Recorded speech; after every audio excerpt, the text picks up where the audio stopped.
Y'all, what is cracking? I feel like I ain't been on here in a year. Well, I'm back.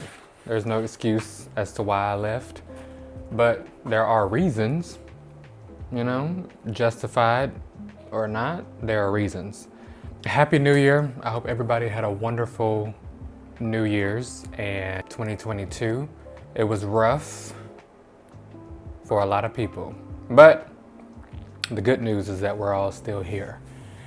And all of them lessons that we learned in previous years and so forth, we can carry into this new year.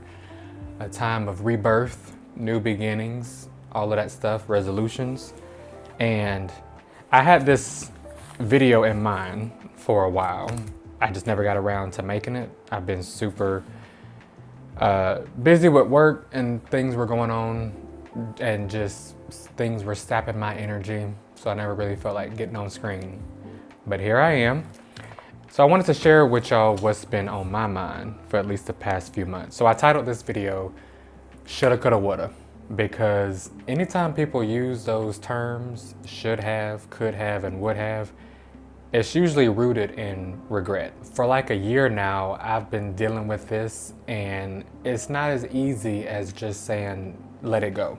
Sometimes I'll even scroll through my camera roll on my phone and remember the good times, and if I scroll past a picture, it felt like I feel so distant from those times sometimes because of where I'm at now versus where I was when I was like super happy, when I felt like I was on top of a mountain.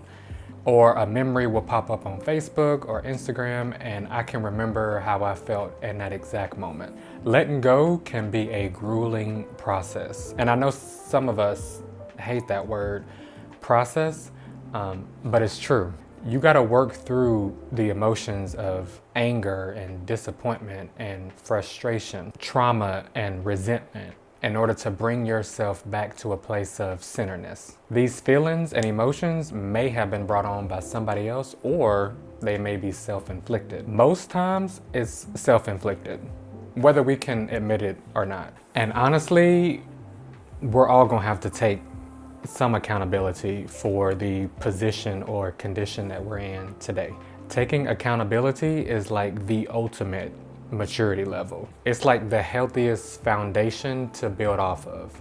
Life is full of choices and we hold the power to make those choices and decisions that will put us on a path of enlightenment and life or destruction and death. Sometimes it's not until you get down to the end of that path where you realize all the things that you should have done. So my first tip is for us to take the word I shoulda and change it to I shall. In 2010, I started struggling with depersonalization, which is a type of anxiety / dissociative disorder. And in 2011, I was praying, I was asking like, Lord, where is this coming from? And I was struggling hard. I had to drop out of college, all of that, because I had a panic attack. And the answer came straight from God to my mom, who gave it to me. And she said, / he said that it was coming from my porn addiction, which she had no idea was going on. That's how I knew it was straight from God. Depersonalization is no joke. You really can't grasp the feeling or the sensation unless you've actually gone through it or are dealing with it right now. It has taken me to some very dark places, mentally, physically, emotionally, spiritually, all the things. And it had been hard to see my way out. And it was all because of some small choices that I was making along the way that got me there. And it had overwhelming consequences. It's hard not to look back 11, 12 years ago and not be filled with the I shoulda mentality. Sometimes I'll say, dang, I should have stopped watching porn like as soon as I heard the word. And I know that addiction is tough, and I know that some people stay in addictions for more than half of their life, which is the case with me. And it's hard not to be filled with that type of remorse and resentment towards yourself. But because life is all about decision making, I can start making better decisions today and every day and in every moment. I was telling myself just last year, I shall go to therapy, even when it's hard, no matter how long, it takes, as long as the money is there, whatever the case, I shall go. I shall install an app on my phone that prevents me from watching porn or seeing anything explicit. I shall have an accountability partner to hold me responsible, to look out for my phone if I need to give it to that person or sleep with it over here at night, because that's when I'm the most tempted. And by the way, the app is called Covenant Eyes. I think it's like $16 a month, and it has helped me tremendously. There's even a course in there where you can work through, and it tells you all of these tips and tricks, and it leads you through your path of healing. And it's super beneficial, I ain't gonna lie. I shall take social media breaks, which I've been doing Monday through Friday, and it has helped me focus better. It's helped me keep from being jealous of seeing other people's lifestyles, maybe people living out dreams that I thought I should be living. It also helps with temptation too. And so, yeah, I shall replace that time that I was spending on social media during the week to focus on work, hanging out with family and friends, going to the gym, meditating. I've been reading a book, because one of my resolutions this year is to read at least 12 books. Hopefully 1 book a month. The more you choose these type of outlets, the easier it'll be. Your taste will actually change, and it'll just become more enjoyable. Tip number 2, take your focus away from the I coulda to I can. Let's say you ain't got a lot of money in your bank account because you've been spending it carelessly, but then you've been waiting on that next deposit to hit, but it's almost at $0 and it's Tuesday. So now you've been eating ramen noodles and peanut butter and jelly sandwiches. You can start saving and being more frugal with the money that you have now until your next paycheck. Then save part of that money when it hits again. You can ask a friend or a family member to loan you some money and then pay them back, because if you don't pay them back, they're probably never gonna do it again. You can take a part-time job. You can pick up some extra hours at work. You can Uber. Whatever is in your capabilities to do, you can do it. Give your brain some motivational self-talk. Like, actually talk to yourself verbally, like you're talking to somebody else. I can do this. I can do anything that I set my mind to do. I can make better choices so I don't find myself in this predicament again. This type of self-talk leaves you feeling empowered and optimistic for what's ahead. The third tip is turn that I woulda to I will. You know how people be asking you, like, if you could go back in time in high school, would you change anything, any experience? Would you do something differently? Most of us want to believe that we wouldn't, but I think a lot of us would find at least one thing that we would do differently.